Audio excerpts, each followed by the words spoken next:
अर्जुन उवाच तदष्ट्वेम स्वजन कृष्ण युयुत्स्व समुपस्थितं सीदन्ति मम गात्राणि मुखच परिशुष्यति। अर्जुन म्हणाला, हे कृष्ण, या प्रकारे युद्ध करण्याच्या इच्छेने प्रेरित झालेल्या माझ्या नातेवाईकांना आणि मित्रांना पाहून माझ्या शरीराच्या सर्व अवयवांना कंप सुटला आहे आणि माझे मुख कोरडे पडले आहे।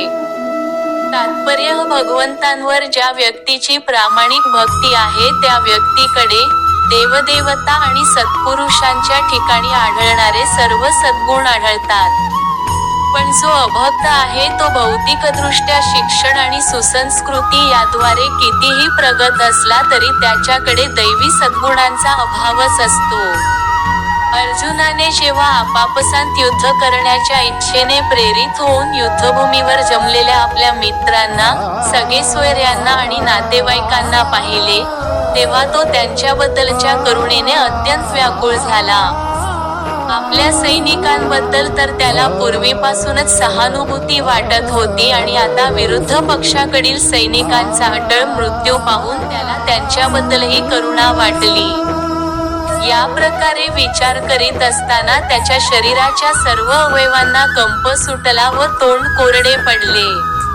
त्यांची युद्ध करण्याची उत्सुकता पाहून तो काहीसा आश्चर्यचकित झाला होता।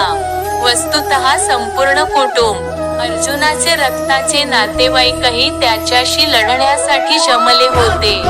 जरी या ठिकाणी उल्लेख केला नसला तरी एखादा सहज कल्पनेने समजू शकेल की फक्त अर्जुनाच्या शरीराच्या अवयवांना कंप सुटत होता आणि मुख कोरडे पडत होते, एवढेच नव्हे तर तो करुणेने अश्रूसुद्धा ढाळत होता।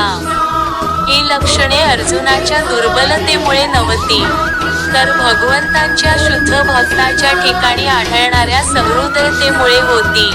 म्हणून म्हटले आहे की यस्यास्ति भक्तिर्भगवती किंचना सर्वैर्गुणैस्तत्र समास्ते सुराः। हरावभक्तस्य कुतो महद्गुणा मनोरथेनासती धावतो बहे।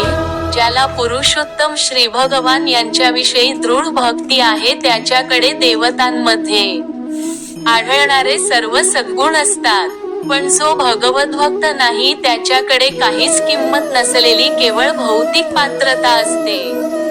याचे कारण म्हणजे मानसिक स्तरावरच अडकून पडल्यामुळे तो मोहमयी भौतिक शक्तीकडे निश्चितपणे आकर्षिला जातो। पुढील व्हिडिओसाठी डेली सुमित चॅनलला सबस्क्राईब करा।